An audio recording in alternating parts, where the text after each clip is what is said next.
Assalamualaikum warahmatullahi wabarakatuh. Sahabat Info Mata Lensa, jumpa lagi dengan saya meski melalui dunia maya. Kali ini saya akan menceritakan perihal Injil tertua yang ditemukan di negara Turki. Sahabat Info Mata Lensa, sebuah media di Timur Tengah, Al Arabiya melaporkan bahwa pemerintah Turki akan menerjemahkan Alkitab berusia 1500 tahun, yang baru saja ditemukan dalam sebuah operasi penyelundupan benda purbakala. Pada bulan Februari tahun 2012, kitab misterius itu akhirnya muncul di berbagai media internasional, dengan nama Injil Barnabas. Injil ini, ditulis di atas kulit hewan yang berwarna coklat kehitaman. Penulisnya menggunakan tinta dari emas dan bahasa Aramaik, atau bahasa yang diperkirakan bahasa Ibu Yesus Kristus, dan umurnya diperkirakan 1500 tahun Masehi. Otoritas Turki akhirnya memindahkan kitab tersebut dari brankas ke Museum Etnografi di Ankara. Apa istimewanya Injil ini?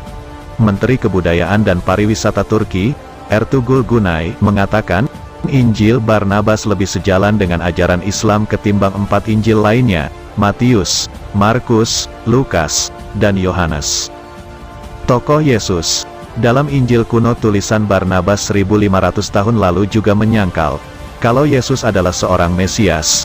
Yesus sendiri mengatakan, kalau juru selamat itu datang dari keturunan Nabi Ismail, artinya, datang dari bangsa Arab.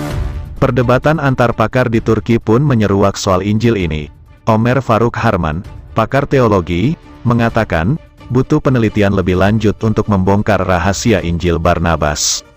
Menurut dia, isi Injil ini sesuai dengan keyakinan umat Islam bahwa Yesus memang Nabi yang diutus Allah Subhanahu wa Ta'ala, tapi ia tetap manusia biasa. Injil ini juga menolak konsep Trinitas dan peristiwa penyaliban Yesus di Bukit Golgota, dan dalam Injil ini juga ada ramalan tentang Nabi Muhammad yang segera datang, kata Ömer Faruk Harman, pakar teologi dari Turki. Namun pendeta Kristen Protestan, Ihsan Özbek, meragukan keabsahan Injil ini. Alasan dia cukup kuat. Pertama, memang benar ada murid Yesus yang bernama Barnabas, yang hidup semasa dengan Yesus.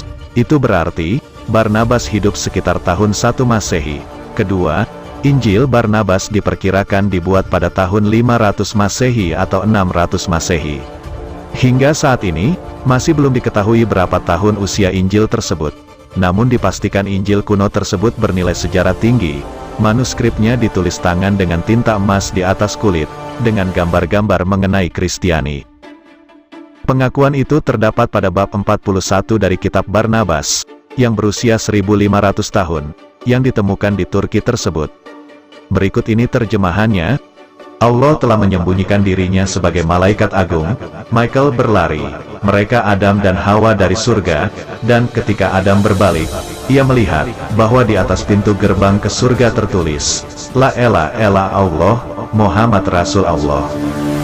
Sebuah majalah online, Ye Yesus, yang berbasis di Amerika Serikat, dalam analisisnya mengenai Injil Barnabas, mengungkapkan, teks dokumen secara efektif menyangkal keilahian Yesus, dan menolak konsep Trinitas, kepercayaan Kristen yang mendefinisikan Allah dalam 3 pribadi, yaitu, Bapa, Anak, dan Roh Kudus. Pernyataan dari laporan kajian terhadap Injil Barnabas yang berusia 1500 tahun tersebut, menantang pesan Kristen selama ini. Pesan selama ini, kematian Yesus dikatakan sebagai pengorbanan juru selamat bagi dosa-dosa Kristen dan kebangkitannya sebagai harapan kehidupan kekal. Pernyataan Injil Barnabas mendukung keyakinan Islam bahwa penyaliban Yesus tidak pernah terjadi. Santa Barnabas secara tradisional diidentifikasikan sebagai pendiri gereja Siprus. Ia adalah orang Kristen pertama yang dianggap sebagai rasul bagi umat Kristen. Bagaimanakah dengan Alkitab Injil, yang selama ini diyakini kebenarannya oleh umat Kristiani? Buatan dan karangan siapakah yang selama ini dibacanya?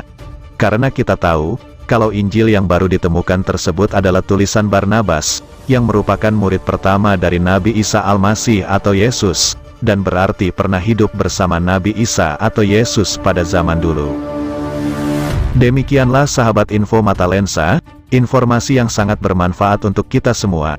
Semoga bisa menambah wawasan, dan mempertebal keyakinan kita, bahwa apa yang ditulis dalam Al-Quran adalah semua kebenaran, dan Allah Subhanahu wa Ta'ala mulai membuka kebohongan ajaran agama di luar Islam.